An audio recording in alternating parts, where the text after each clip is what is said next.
माननीय आज विधानसभा सभापति उपस्थित शासन तथा भुवनेश्वर आसुवा भाई और माँ मैंने विशेषकर बर्तमान आम सागे उपस्थित है श्याम चैतन्य महाराज आ बर्तमान नुआ ना सचिदानंद महाराज आसी पहुंचती आम सागे बहुत दिन धरिकी ये रही बिटू सागे मिशी से जानी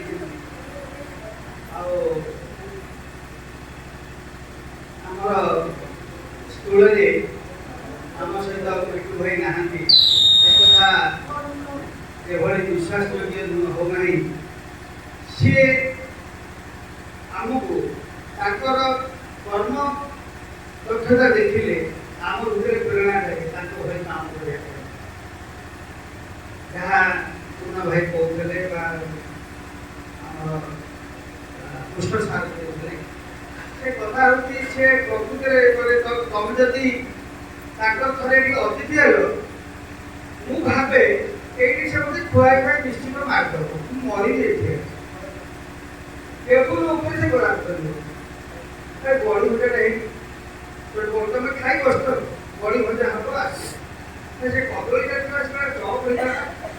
चप से अंकीटा एमती आसुव तुम जिते मना कले कि शुणु अत्याचार मैंने अत्याचार तुम हो चली मानते सी सदारे दौथु तुमको ग्रहण करने इच्छा हो डरे मुझे ना डरे आसला मैंने या बहुत भल लगे सम्मेलन आम जो सम्मेलन कमिटी बैठक बसे आम खबर दो से आसे किसी कर जहाँ सेवा देवे इच्छा कर मत रोसे जो सेवा देवे विशेषकर से रोसे सब सूक्ष्म काम गुड़ाक सब करे से दायित्व से रहे आठी संस्थार ना देखा नित्य धाम गुरुकुल गोटे संघ से कर संघर ना हूँ नित्य धाम गुरुकुल से सब चेष्टा करूला नित्य लोक ढांचा जदिव बेस बड़ जगह नाला तारी भर पोखरी पोखरी भितर मंदिर मंदिर भितर ठाकुर मूर्ति करके 10-15 वर्ष बस मंदिर प्रतिष्ठा हो पारे बसी पारे निश्चित कार्यकारी हम से नित्य लोक ढांचा करने चेष्टा कर सब जिन उद्यापन कर वृक्षलता आप औषधीय वृक्ष आरंभ कर कौन से वृक्ष पाइबे जो वृक्षर मानने आवश्यकता नहीं सब वृक्ष कौ आड़ तार सबुरे जमी माने भगवत कार्य समस्त भितर भगवान को देखा भगवान कार्य करवा तार मूल लक्ष्य जाओ मैंने आज बड़ कथा आम समस्त भावुचे कि स्मृतिचारण सभा गोटे प्रश्न उठा कहते स्मृतिचारण सभा हूँ कौन दुटा कम जे जदि कौटी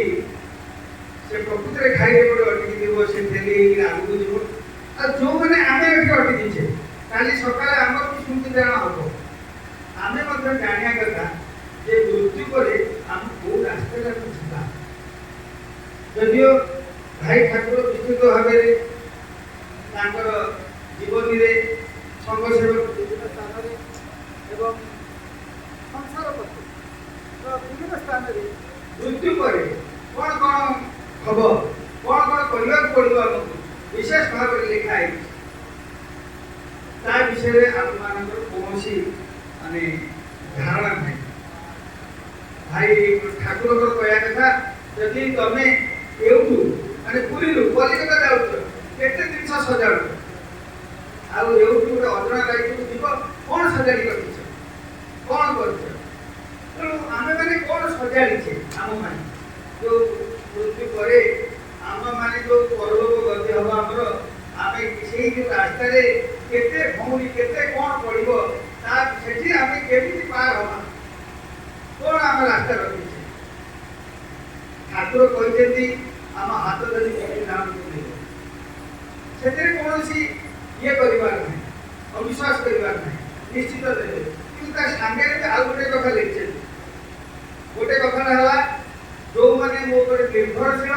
ଆଉ ଯୋଉମାନେ ମୋତେ ସଦ୍ଗୁରୁ ବୋଲି ବିଶ୍ୱାସ କର। ଏ ଦିଟା ଜିନିଷ ଆମେ କରୁଛୁ ତ। ଆମେ କ'ଣ ପ୍ରକୃତରେ ଏକାନ୍ତ ନିର୍ଭରଶୀଳ?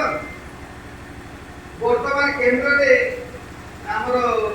ସମ୍ମିଳନୀ ହବ, ହୀରକ ଜୟନ୍ତୀ ସମ୍ମିଳନୀ ଏଠାରେ ହବ। ସେଠି ସେବକର ଘୋର ଆବଶ୍ୟକ। ମାନେ ଭାଇ ଠାକୁର ସାରା ଓଡ଼ିଶାର ସେବା କରୁଛନ୍ତି, କିନ୍ତୁ ତାଙ୍କର ସେବା ବର୍ତ୍ତମାନ ଦରକାର, କେହି ଆସୁନାହାନ୍ତି। ସମସ୍ତଙ୍କର ବର୍ତ୍ତମାନ ବାହାନା ଲାଗିଛି, ଆମର ଏ କାମ ଅଛି, ସେ କାମ ଅଛି। ସତରେ ଆମେ ନିର୍ଭରଶୀଳ ଠାକୁରଙ୍କ ଉପରେ। ଠାକୁରଙ୍କର ଡାକରା ପାଇଲେ ଆମେ ଅନେକ ବାହାନା ଆମର ସୃଷ୍ଟି ହେଉଛି ଯିବା ପାଇଁ, ଠାକୁରଙ୍କ ସେବା କରିବା ପାଇଁ ଆମର ଇଚ୍ଛା ହଉ ନାହିଁ। ଏଭଳି ପରିସ୍ଥିତି ବର୍ତ୍ତମାନ ମାନେ ଆମର ଲେଖା ହେଇଛି, ଭାଇ ଲେଖିଛନ୍ତି, ମାନେ ଗୋଟିଏ ବାପ ମା 10ଟା ପିଲାକୁ ସେବା କରିବେ, କିନ୍ତୁ 10ଟା ପିଲା ଗୋଟିଏ ବାପ ମାଆଙ୍କ ସେବା କରିବେ। ସେମିତି ଭାଇ ଠାକୁର ସାରା ଓଡ଼ିଶାରେ ଆମର ଯେତେ ହଜାର ହଜାର ଭକ୍ତ ଅଛନ୍ତି ସମସ୍ତ କଥା ଶୁଣୁଛନ୍ତି, ସମସ୍ତଙ୍କ ସେବା କରୁଛନ୍ତି। କିନ୍ତୁ ବର୍ତ୍ତମାନ ତାଙ୍କର ଆବଶ୍ୟକ କରୁଛି।